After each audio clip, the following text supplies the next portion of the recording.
মুশফিকের অপরাজিত ৯৯ রানের ইনিংসে আয়ারল্যান্ডের বিপক্ষে প্রথম দিনে দাপট দেখিয়েছে বাংলাদেশ।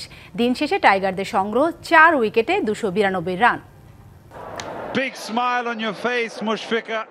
দিন শেষে মুশফিকের মুখে চওড়া হাসি। শততম টেস্টে এমন ছবি অনেক স্পেশাল, তবে এখানেও লুকিয়ে আছে আক্ষেপ। আর একটা ওভার হলে তো প্রথম দিনেই সেঞ্চুরিটা করতে পারতেন ৯৯ রানে অপরাজিত থাকা মিস্টার ডিপেন্ডেবল। শততম টেস্টে সেঞ্চুরির জন্য এখন অপেক্ষা করতে হবে পুরো একটি রাত। নিজের ১০০তম টেস্টে মুশফিক যেভাবে খেলেছেন তা মন্ত্রমুগ্ধকর। কারণ তিনি যখন নেমেছেন তখন বোর্ডে নেই ১০০ রান।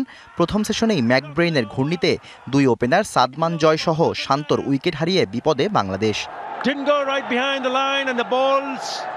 সেখান থেকে মুমিনুল মুশির ১০৭ রানের জুটি, বড় সংগ্রহের স্বপ্ন বুনেছে টাইগাররা। চাপে ব্যাটিং করেছেন বলেই মুশফিক শুরুতেই ছিলেন ধীর গতির। ৫০ ছুঁতে হাঁকিয়েছেন মাত্র দুটো বাউন্ডারি। দুবার জীবন পেয়েও সেঞ্চুরি পাওয়া হয়নি মুমিনুলের। ব্যক্তিগত ৬৩-তে থেমেছেন ওই ম্যাকব্রেইনের স্পিনেই।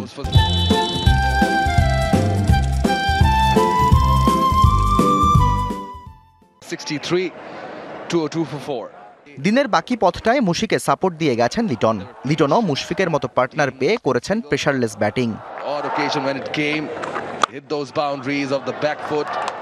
প্রথম দিনে খেলা হয়েছে পুরো ৯০ ওভার। টাইগারদের ট্যালিতে জমা ২৯২।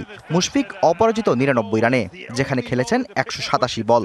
মাত্র ৫ বাউন্ডারির ইনিংসটি যেন তার অভিজ্ঞতারই প্রতিফলন। ১০০ টেস্টে ১০০ মারতে দৃঢ় প্রতিজ্ঞ মুশি বৃহস্পতিবার সকালে ম্যাজিক ফিগারে পৌঁছালে বনে যাবেন ইতিহাসের ১১ নম্বর ক্রিকেটার, যিনি ১০০তম টেস্টে হাঁকাবেন শতক।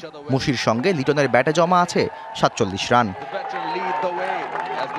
Shahriar Hossain, DBC news desk.